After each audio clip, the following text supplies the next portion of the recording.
Taline Oundjian, bonjour, vous êtes notre correspondante à Erevan.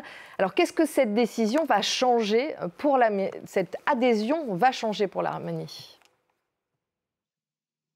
Bonjour. Ce qui est certain, c'est qu'en tout cas, la dernière fois, quand l'Arménie a ratifié le statut de Rome en octobre dernier, vous l'avez dit, cela avait, irrité, son allié traditionnel, la Russie. Mais il faut dire que les relations entre les 2 pays se sont drastiquement détériorées ces dernières années, notamment après, l'inaction de la Russie, face aux offensives militaires, azerbaïdjanaises en territoire arménien, puis, le blocus de 9 mois, au Haut-Karabakh qui s'est soldé, par une offensive éclair, de l'Azerbaïdjan qui a mené à l'exode forcé de plus de 100 000 Arméniens, et le tout sous le nez des forces russes qui étaient sur place. La Cour pénale internationale, elle a émis un mandat d'arrêt à l'encontre de Vladimir Poutine, ce qui veut dire que techniquement, tous les pays qui font partie de la Cour pénale internationale, ou ces pays, doivent arrêter le président russe s'il met un pied sur leur territoire. Mais dans les faits, il est très difficile d'imaginer qu'une petite république comme l'Arménie pourrait à elle seule mettre en place une telle arrestation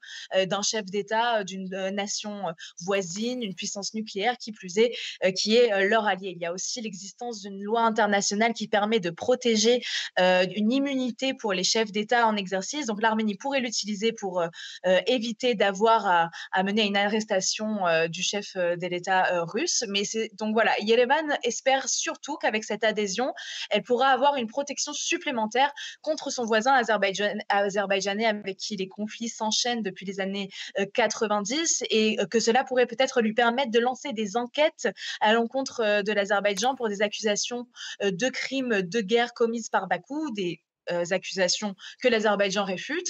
Et vu que l'Azerbaïdjan ne fait pas partie de la Cour pénale internationale, ces potentielles investigations ne pourraient concerner que des potentiels crimes commis sur le sol arménien même. Donc il reste à voir si cette adhésion aura des effets concrets sur les crimes passés. Mais en tout cas, l'Arménie va utiliser cela comme un outil de dissuasion avant tout. Et c'est aussi une façon d'affirmer sa souveraineté ainsi qu'un rapprochement diplomatique avec l'Occident. Bonjour Taline, brièvement, l'Azerbaïdjan a pris le contrôle du Haut-Karabakh lors d'une offensive éclair, c'était en septembre dernier, occupe 150 km de ce territoire. Où en sont les pourparlers de paix entre l'Arménie et l'Azerbaïdjan?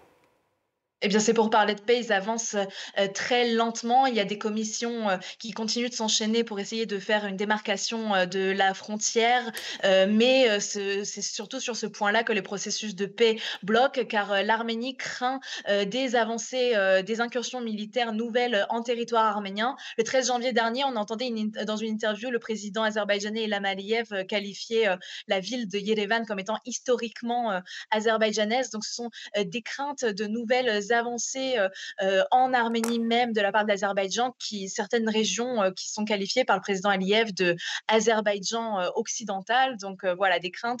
Et en attendant qu'un processus de paix ne soit trouvé, le Premier ministre Nicole Pachinian, le Premier ministre arménien, a proposé un pacte de non-agression à son voisin de l'Azerbaïdjan.